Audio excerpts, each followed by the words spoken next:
I've been out like a hawk over them hills, watching, analyzing, figuring out what's going on here in the YouTube sphere.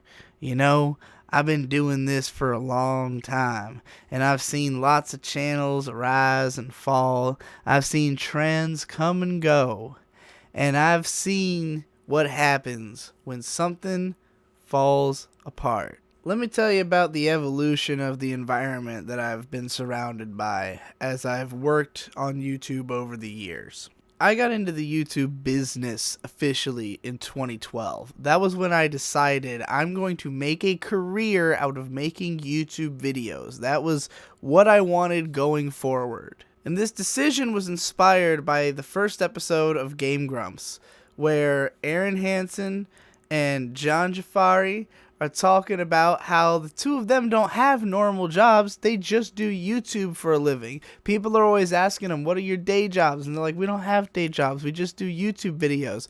And I didn't know that was possible. I didn't know people were making money just from how many views they were getting. And when I started investigating channels who were doing content that was sort of similar to the style of what I was writing on my anime blog for years at the time, which is sort of analytical content either about broad concepts in the medium that you have an interest in or about individual pieces of art within that medium. I was a huge fan of Errant Signal at the time because he was writing like the closest approximation to what I was going for in my anime writing, but as a video game guy, and he was introducing me to all these interesting concepts that I was taking and going forward with in my own writing, and, you know, analyzing a step further from where he had taken it or where Egoraptor had taken it in the Sequelitis videos, which were my initial inspirations. So I was all about like watching these videos, taking this, and let's go forward with these ideas. Let's apply these to more games. Let's see what else fits this mold and like, you know, come up with more ideas along these lines. For instance, I did a whole analysis video on Castlevania Symphony of the Night that was basically judging it on the criteria which Egoraptor had brought up in his Castlevania 1 vs. 2 review. I was basically taking the logic which he had come up with and applying it to a game in the series that he had just kind of brushed over in his video. This is the way that analytical ideas tend to evolve and spread. People sort of take what's being said by other people, recontextualize it a little bit, add their own spice, and then that gets talked about by a new group of people. And we keep spiraling out and coming up with new and deeper things to say about the media that we discuss. Now here's the thing, you only need to iterate like this so many times. Essentially, all you really need to do is have a theory and a proof. If Egoraptor says 5 things about like, here's what applies to all these Castlevania games, you only really need to take one of them if they are all so similar, which they are, break down all of the reasons that that particular game has, you know, not followed these rules that Egoraptor sort of put in place with his theory, and you've done the work for all the other games. No one has to go through every single one and judge them all in comparison. The idea has been explored. This is where we start to run into a problem, because as analytical video makers, I think it's our job to constantly be abreast of like what's been talked about by whom, what is the current knowledge, and how can we push it forward? What are the things that people still don't know? What do we need to continue researching? Or what do you think people are wrong about? Is there a reason that the conversation's not traveling in a direction that's helpful for, you know, the conversation in itself? When I made a video like stop talking about budget in animation, it was just because I felt like if we change this conversation, we will be able to have, you know, reach better conclusions because we'll be talking about it from a more nuanced perspective than the one that we currently use. And I think that video had a lot of impact because it really did slow down people talking about budget, and every time I would see people talking about it on anime forums, other people would jump in and link them my video and talk about it. There would be discussions, so, you know, I definitely think that was helpful in, like, trying to curb the direction of where the analytical conversation continues. Now, here's the beautiful thing about analysis. Analysis is inherently more interesting than a review because you can analyze every single aspect of any piece of media. You could take one sentence from a movie and you can make an analysis video out of it. Like, I am willing to bet there's one about the line in Blade Runner about the tears in rain. Like, somebody's probably extrapolated a fucking 6-minute Nerdwriter style fucking video out of that line. But, like, you know, you can do it forever, and you can have a million little things to say that are all a little bit different. And when you write reviews, you can't, because reviews are always trying to reach a conclusion. Is this good or bad? Is this worth watching or not worth watching? How worth watching is it? How worthy of consumption is this? And there are some people who are really dedicated to being consumer reviewers, and what makes those people interesting is the consistency of their taste. That is what makes them watchable. It's that Anthony Fantano of The Needle Drop. You know what it means when he gives something an 8 or a 6 or a 5. You know what that says about the album, you know, on some level, because you understand his taste. More so than that, YMS, Your Movie Sucks. That dude fascinates me because he writes the worst fucking reviews on YouTube in terms of, like, the writing quality, where he'll repeat himself over and over. I'm sorry, YMS. You might watch this video. Your quickies, I love them. I love watching them, but I hate your writing because you'll say things like, I don't think that this is a particularly bad movie, but I also don't think that this is a particularly good movie. And I'm just like, why the redundancy?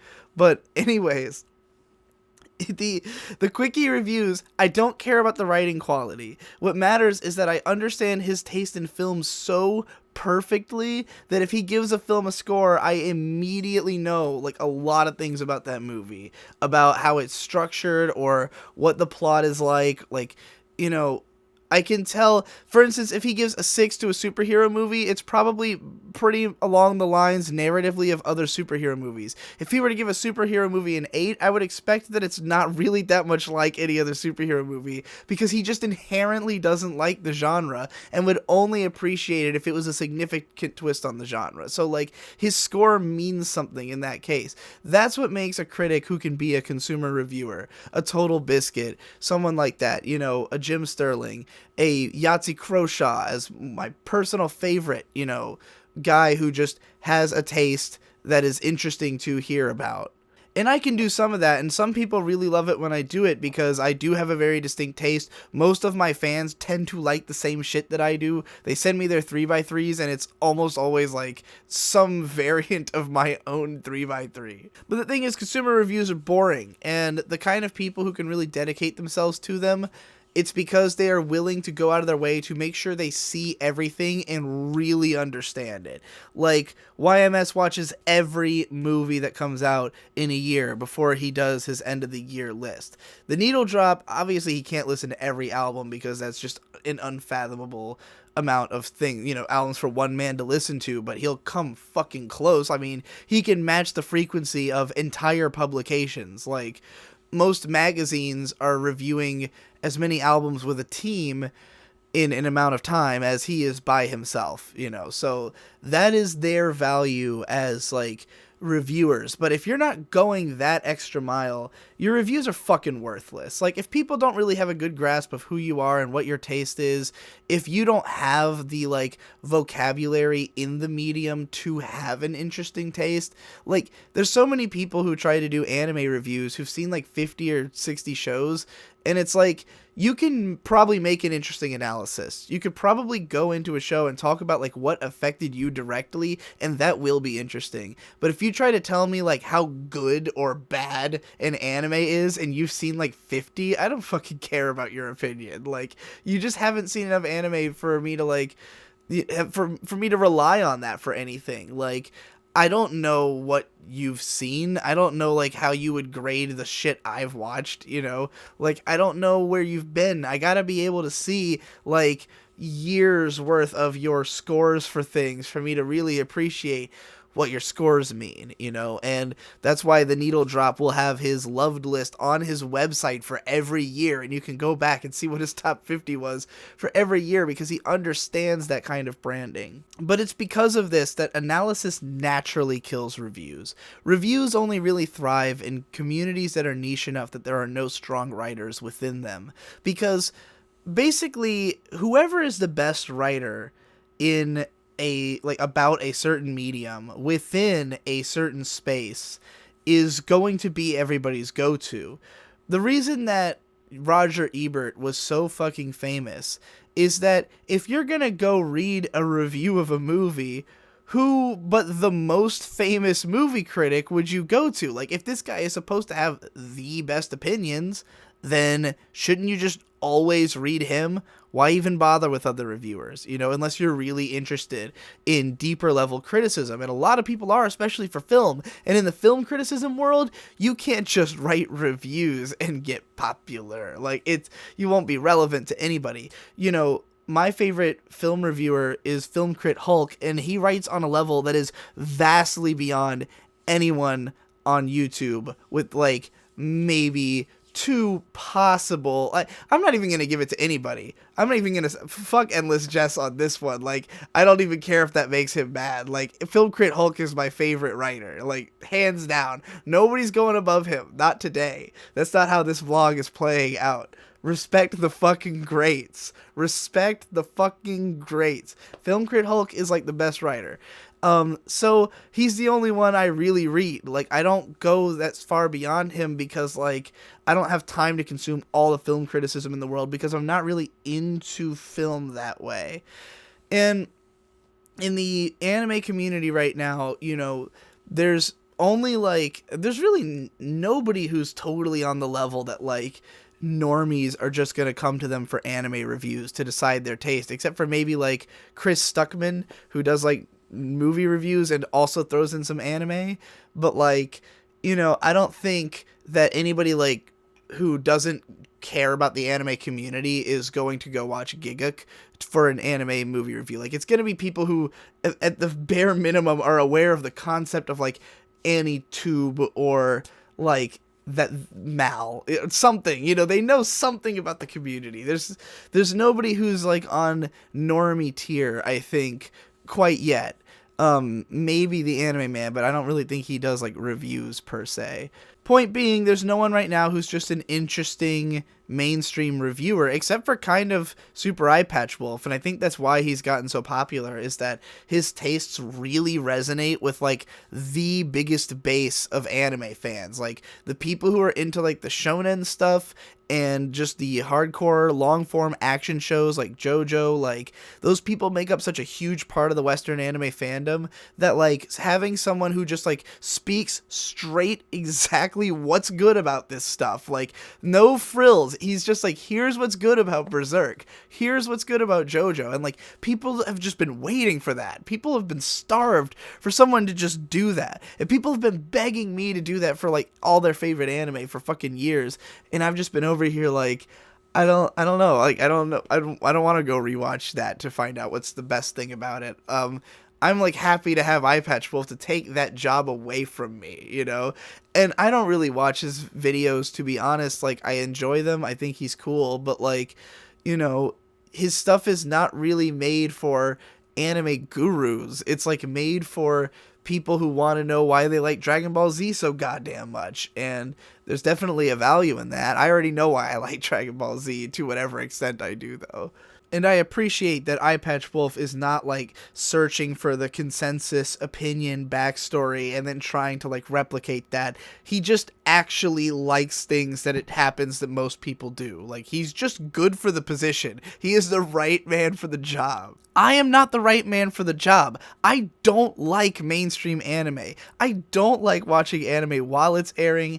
I don't like shows that become popular. I end up fighting the crowd on every fucking thing that's popular on Reddit. You know, like, I am a fucking pain in the ass, and, like, I have different tastes, and, like, there's a crowd who feels exactly the same way I do and likes all the same shit I do, and those people don't really have a community outside my videos. That's why my my following is so strong, why it is like so obnoxious to other people who see it as like clinging to Digibro's coattails. Like, my fans get made fun of, but it's just because they don't have like a community of people who have this taste the way that r/anime does, where like everyone on that board just feels the same way about shows.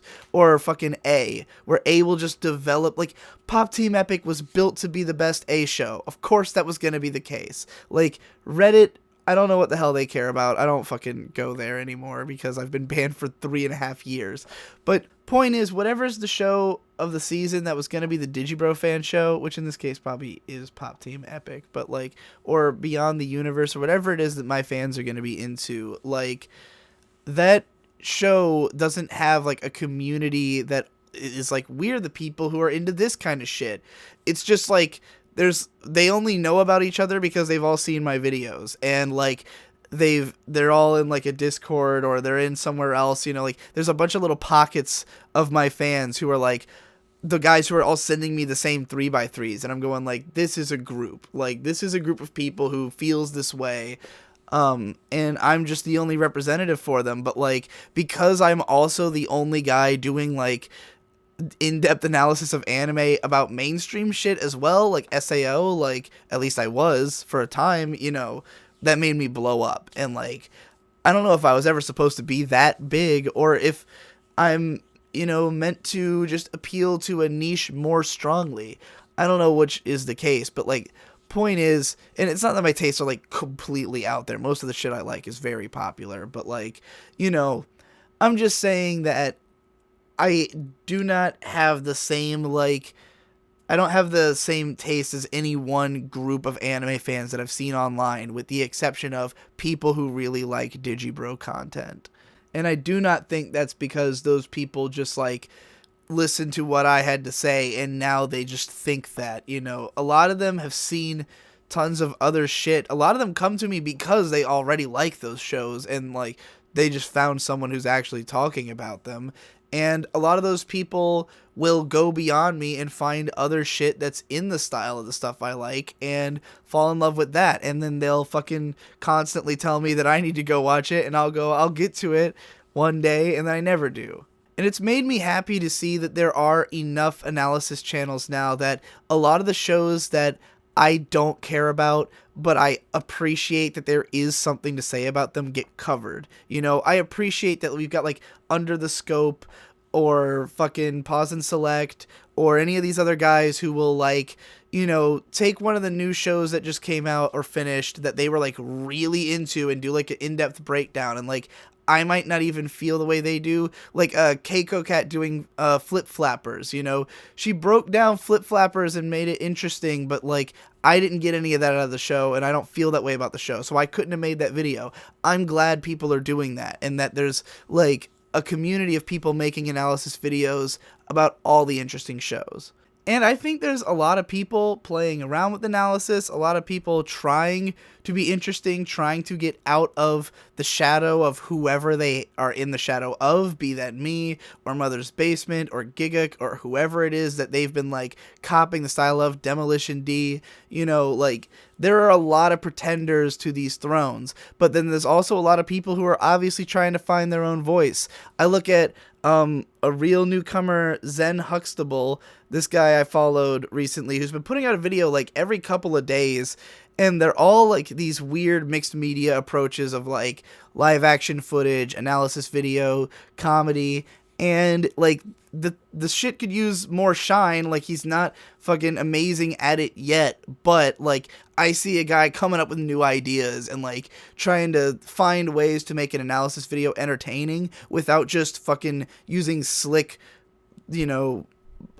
transitions and like a cool voiceover, like a Captain Christian video.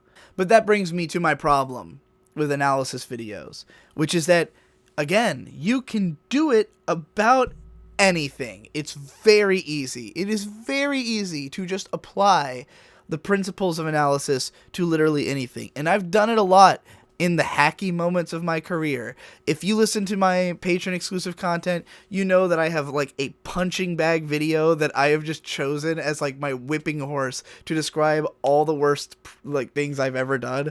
And it's my Masamune-kun video, because that video is fucking soulless. That video is, I took the most popular show of the season on the Mal chart, watched it, and just wrote down whatever I could come up with to analyze. And that's what I didn't care about it. It was just something I had an idea of by watching the show. And I'm sure 100 other people could have come up with their own idea they had from watching the show. But, like, who the fuck was passionate about talking about Masamune-kun's revenge? Nobody who even watched the show remembered having seen it, like, a day after it was over. People, like, literally that show blinked out of their minds. I don't even remember what the fuck happened in that show, and I gave it, like, a fucking 6. You know, I didn't even rag on it. Like, I was okay with the show, and I don't remember what the hell happened in that show. I talked about Masamune-kun because I was participating in the culture of what analysis videos have been for the last few years. And it's because of the fact that YouTube's mechanics have become so widespreadly known, because everyone who does analysis videos is vaguely aware at least of everyone else who does it, at the very least the big names. Like, there's no one doing analysis videos on YouTube who's never heard of Red Letter Media, or never heard of Nerdwriter, or never heard of, like, you know, some of these big channels, some of these big reviewers. They've all at least seen some of their videos. If they weren't inspired directly by these people, they at least, like, know who the greats are supposed to be, because if they work with anyone else who's doing analysis videos, they'll hear those people talk about their influences, you know? Everyone on YouTube is, like, very openly influenced by everybody else. Nerdwriter talks about fucking how he loves Casey Neistat and fucking Every Frame of Painting. Like, it was after Every Frame of Painting came out that Nerdwriter, like, made the changes to his style that made him blow up. And then Captain Christian openly was a fan of both of those channels, because that's how he got big, is he just sent his videos to Nerdwriter and Every Frame of Painting, and they both retweeted them. And then people like me who follow those guys saw them and retweeted them again, and they just spread like fucking wildfire. That's literally how Captain Christian took off, and now he's got like 1 million subscribers or some shit. But everyone's trying to get in on it now, because it is recognizably easy. Like, recognizably to the point that most fans know that it's easy, and like that they could do it, because almost everybody who watches analysis videos fancies themselves an analysis person. Like, they enjoy analyzing media themselves. It's why they watch other people do it, and they like to analyze people's videos. They like to analyze the shows they watch. That's why they leave those kinds of comments where they're constantly judging everything on YouTube, you know? So the people who are watching this are able to break it down and apply it to other things, and then they just think, well, I can do that too. You watch, like, Mr. B-Tongue's video about shandification and Fallout, and now you've got this idea in your brain about, like, oh, shandification, that's so interesting. Like, that's probably one of the things I look for most in media. And now you go out and make a video about, like, your favorite game that uses this principle, and you're just like, here's my favorite game. It uses shandification, just like Mr. B-Tongue said. But all you're really doing is just restating Mr. B-Tongue's analysis. You're just making it a point about a different game. You're just saying this one too. When, like, honestly, that's all you really need to say is, like, this one too. You know? Like, this one's got the same property. Leave it as a comment if you want. But, like, this is what leads to tons and tons of people getting into it, because they're just applying the same points other people have made to new stuff. And it gets crazy out of hand, where now there's just analysis channels springing up everywhere. And if you haven't seen this, like, then you might not understand where I'm coming from. I made this tweet the other day where I was talking about how I think that analysis videos are rapidly becoming, like, the most intellectually bankrupt, like, mass-produced garbage content on YouTube. And I feel that way because I've just seen shit tons of these things pop up. And it's both because people send me analysis videos all the time. Like, Anytime some new fucking analyst guy comes out, someone's going to send me a video of them. Someone's going to ask me my opinion, because I've like kept kind of a database of these people in the past, so people know that I keep track of this shit. So people want to know, like, what do I think of this analysis guy or that guy? And they just keep sending me links, and then from there YouTube will recommend me more and more and more of them. And so I will just see constant recommendations that have the same types of thumbnails, the same types of titles, the same episode lengths, and it's always like 10-minute video, why Kendrick Lamar is like a fucking Mirage actor, and like the video has like kind of an interesting point that it could have made in 2 minutes, but it's a 10-minute video, and it's all sleek editing and like hip hop beats and shit, and the guy's got a nice microphone. And I'm just like, literally anyone could have made this. Like, just all you gotta do is take the points that someone else has made and apply them to a new thing. And the problem is that because this has blown up so much, people aren't really in on the conversation. Like, the fans aren't keeping track of all this shit. And a lot of these analysis videos blow up.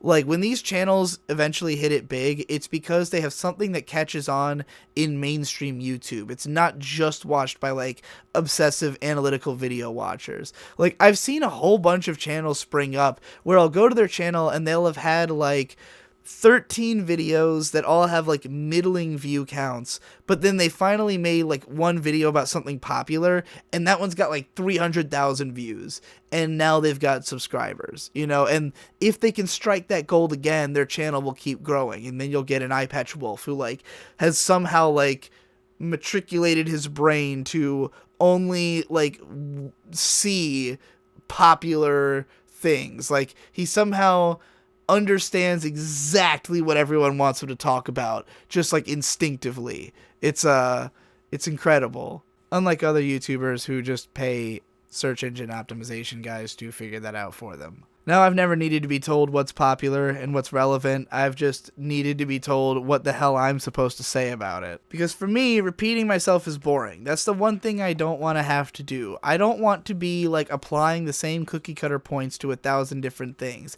If anything, I'd rather be able to just like mention a previous video I've made about something and be like, there you go, there's your explanation. Like, for instance, when I made the Asterisk War Sucks, and anyone who's a fan of me will have had this point beaten into their heads because of the fact that I've had to refute people so many fucking times on the subject of my videos, but like, I made the Asterisk War Sucks to be an end-all be-all like takedown of this entire genre of mass-produced light novel anime.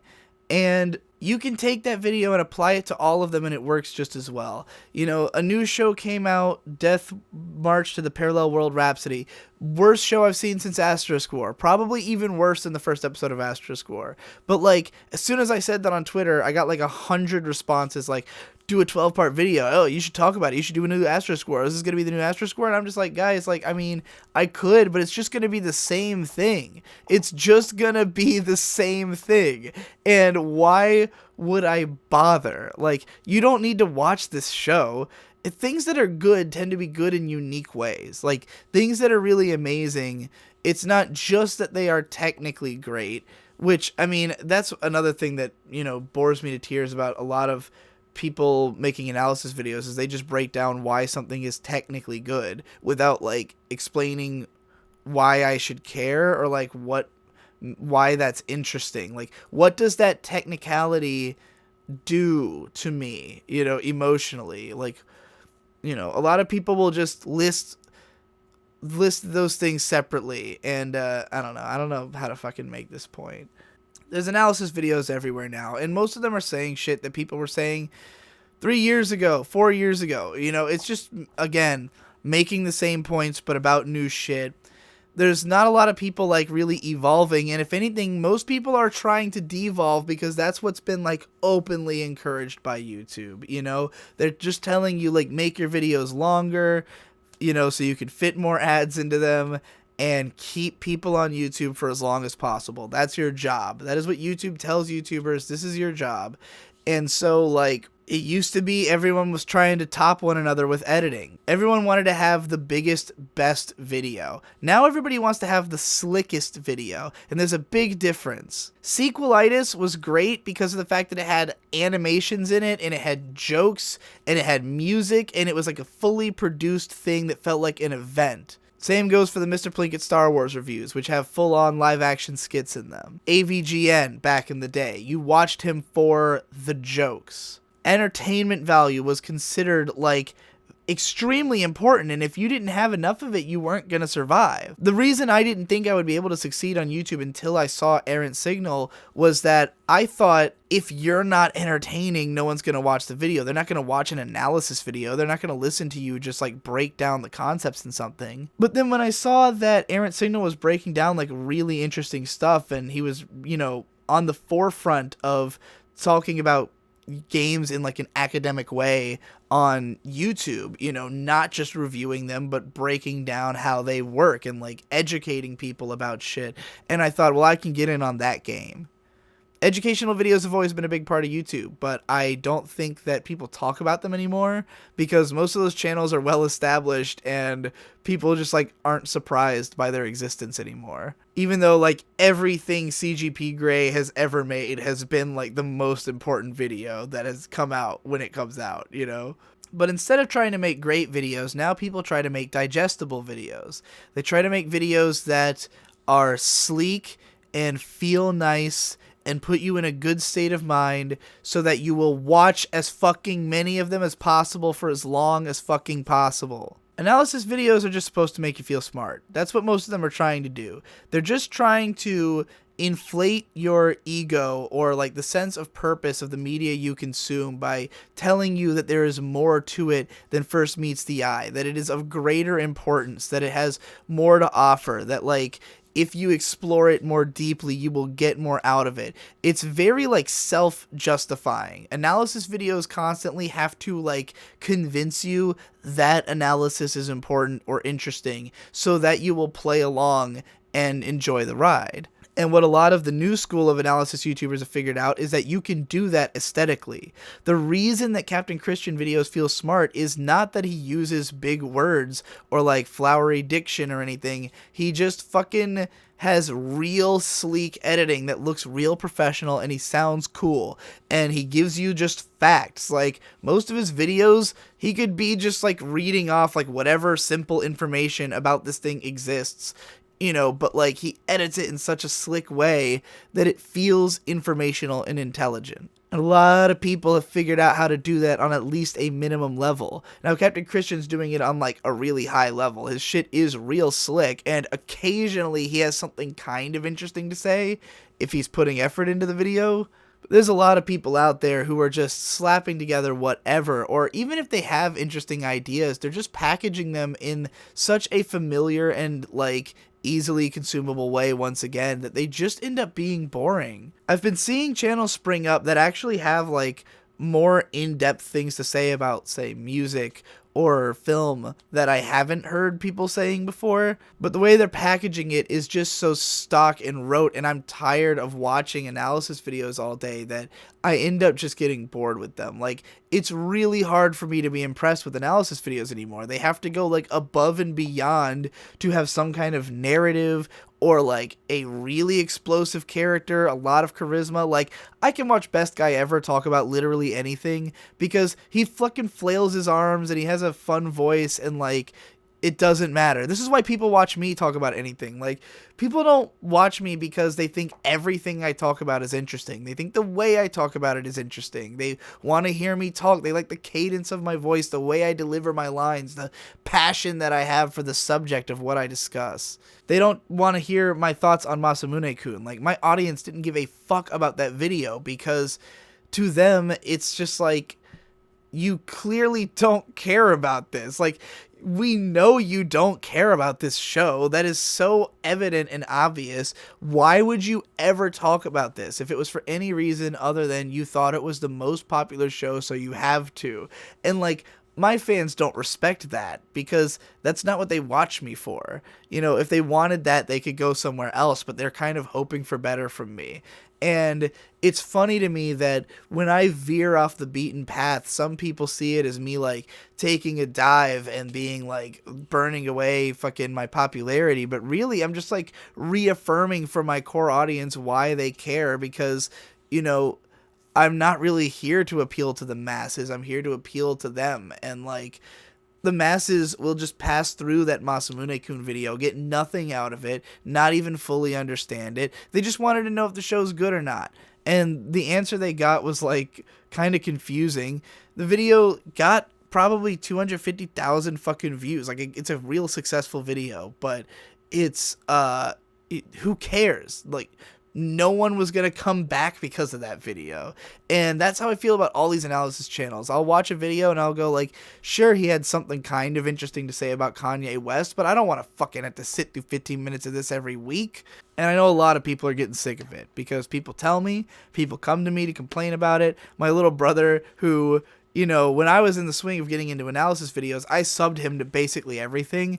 And he got really into it. Like, he loves analysis videos when they're good, but he thinks they're all shit now. And it's because no one's making big, extravagant, fun ones anymore. You know, like, Best Guy Ever is still working on his, and it's gonna come out, but, like, he just kind of justified the overlong work cycle of those by having other content come out. You know, he didn't actually shorten how long it takes to make his giant videos like he was trying to. He just kind of, made that less of a concern,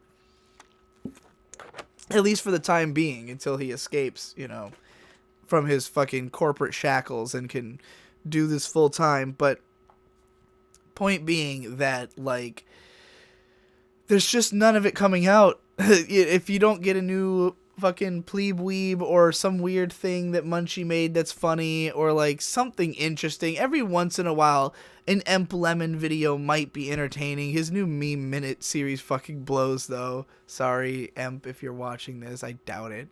'Cause no one fucking listens to me. But I'm just like, I'm just observing the trends here. Like, this is what I see. I see shit tons of these things coming out, and they're all saying the same shit. Nobody's coming out with a new idea that's blowing my mind. You know, Mr. B-Tongue shows up with a new video for the first time in fucking years, and he's just kind of expanding on a point he's made years before.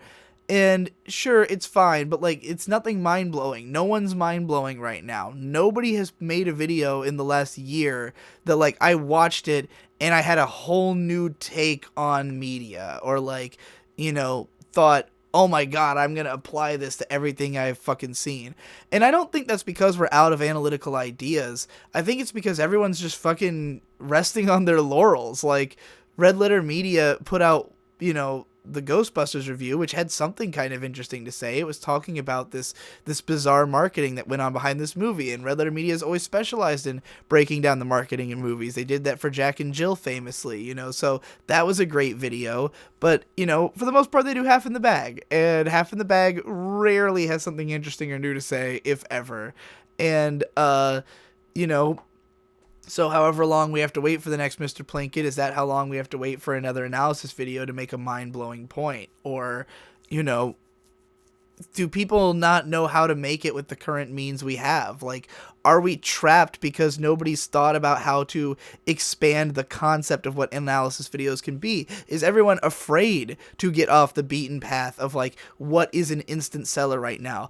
I see that as a bubble economy that's gonna burst, because I'm fucking bored of the videos, so I know other people gotta be getting fucking bored of the videos. You know, like, it's not something that's gonna sustain itself. Nothing does without evolving on this website. You know, the people who will survive as analysis people will have to either be able to constantly have interesting ideas, or have, like, such a strong voice and sense of self that people want to follow them. Here's a great example. And I don't want to, like, throw shade at this dude because I don't know anything about him. But I cannot get into Joseph Anderson. I see him as a boring milquetoast version of Matthew Matosis. And both of them do the same kind of videos. It's like 45-minute breakdown of a game, maybe hours-long breakdown of a game, depending on the game.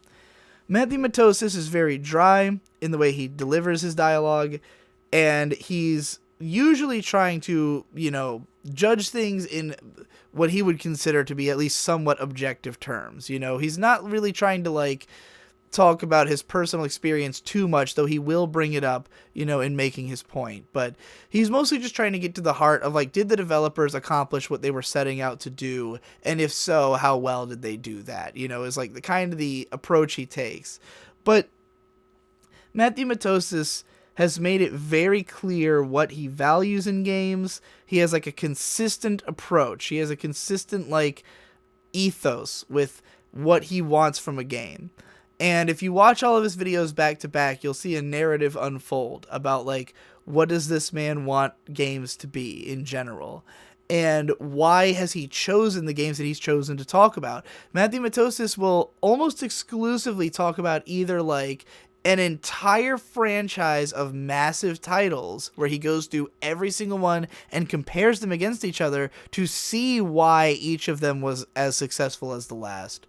Or he will take a very obscure game that has a really interesting mechanic and explain that so that people can understand it. It's real clear what Matthew Matosis is trying to do on YouTube. He's trying to get to the heart of the classics, and then also draw attention to the obscure things that he thinks should be considered classics. And I really value that whole entire mentality. I don't know what Joseph Anderson's really about. He likes Dark Souls 2. I don't really get it. I watched the first one of his videos about that, and I was like, I don't get it. I don't know how you can like this, His video on The Witness was kind of okay. It was kind of cool. It was a bit long. He's a little close to a Noel Caldwell-Gervais, and even Noel Caldwell-Gervais, who I think his videos have the worst editing, especially of sound, of all time, and they're hours long, and I can't pay attention to the whole thing. Even he, I enjoy more because there's a clear concept behind his videos. He talks about full franchises of usually Western PC games, either shooters or RTS games and shit like that, or Western RPGs. So, again, clear identity. So, that's kind of what I look for, and what I see instead is just 1,000 people just doing analysis with no real identity. People who are just making analysis about whatever. And I think Nerdwriter is what popularized that, and the reason I always choose him as my go-to example is because he just does videos about fucking whatever. I have no idea what Nerdwriter values in media at all, except for specific instances. I know that he likes this song for these reasons and thinks that it's a great song because of it, but it doesn't tell me anything about the man himself, because he will tackle any subject from any angle, because he just makes a video every fucking week, and he probably just stockpiles ideas and has 1,000 of them, because it's not hard to do that, And I mean, granted, he talks about mostly his stuff he kind of legitimately cares about. It's not as though he just follows trends or whatever, but and he's an excitable kind of guy who probably just likes a broad palette of things. He's a man about the world type of figure, but everyone's copying that. Everyone just wants to analyze everything, and it's boring to me. I don't need to know what every new show of a season's quality is. I don't want to watch analysis of any new shows that have just come out or just concluded. I don't care yet. Give me a while to marinate in this shit before I start caring about it. Let me wait a little bit and really digest it and decide what was good and what was bad. And instead of chasing relevance, my Devilman Crybaby video, I'm very optimistic about the show, but it was a very strange experience because I came off the high of watching that show 9 out of 10. I was so excited watching most of it, even though I thought the ending had kind of flopped. And then I read Econ's tweets about it and was just oh, maybe this was actually disappointing. Maybe it's actually an 8. And that's how I felt the whole time writing it. And then by the time I was done writing it, when I was looking at the clips in the editor, the show just looked way worse on par than I remembered. And so I was just like, man, I don't even know if I like feel the way I wrote in this video anymore. I would have liked to take some more time to germinate, but like that's what happens when you try to chase the popular thing, you know? I felt late on that video, by the way.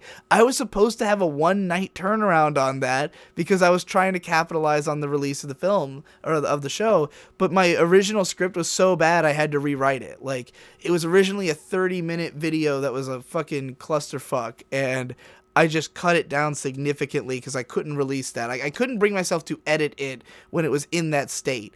And so I had to cut it into a better video just so I could bring myself to edit it. And even then, by the end of editing, I was not happy with the video anymore. Like, but that's out there, and that's like an analysis video now that people are going to watch and, you know, have thoughts about. But like, for me, it was a video that tried to come out within a certain time frame of Devilman Crybaby airing, you know.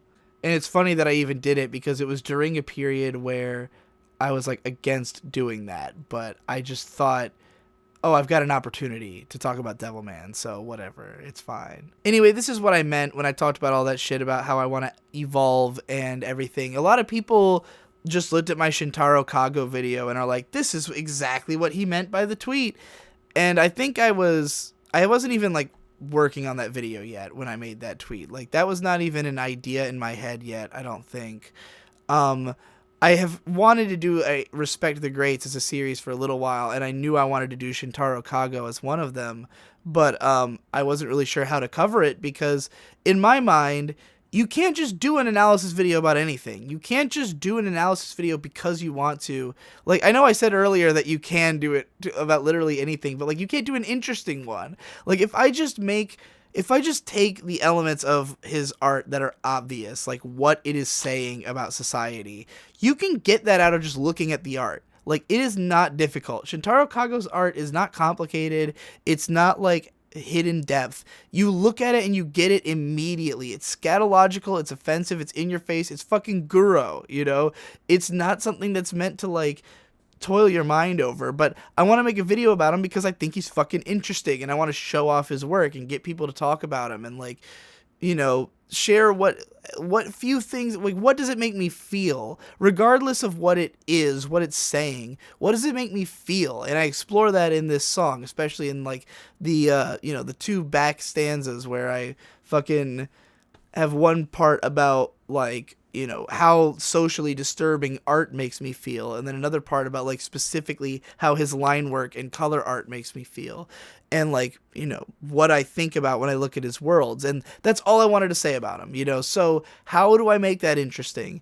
You can't do, like, I fucked this up back in the summer by making the most interesting thing about series. That's basically what this is, except good, because it's entertaining. It's not just 2.5 minutes of who gives a fuck about who gives a fuck, you know. It's a fucking fun song video that you can, like, watch over and over again because it's entertaining in itself. I've watched this thing fucking 10, 15 times myself because I just really like the style of it. Like, I made something I would want to see.